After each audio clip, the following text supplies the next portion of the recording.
Itong lugar namin, Sitio Maligaya 2, San Vicente, San Pedro, Laguna.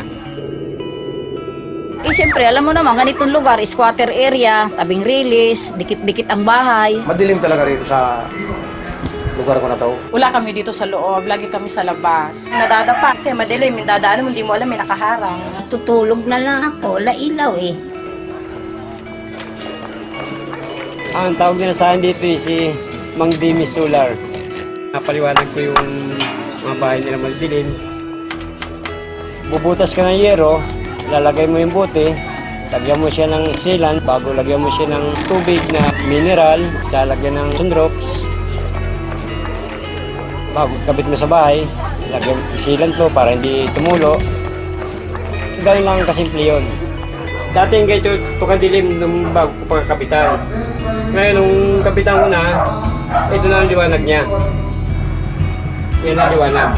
Pumili po ako kasi bote lang, tubig. Maliwanag na yung bahay mo. Bumaba yung ano ko, binayaran ko ngayon. Simula nung makabitan ako dito. At saka itong solar bottle bulb na to, hindi mainit. Dahil sa buti na yan, sa solar na buti na yan, gumanda ang araw namin. Ang nalagyan na namin ito ay bali 643. Gusto nga namin tuloy-tuloy para marami nga matulungan mga tao rin na yung maliwanagan mga bahay nila madidilim. Parang katulad na rin ng bumbilya.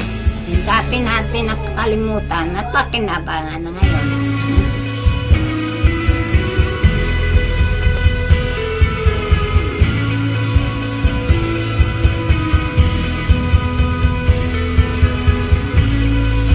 Maliwanag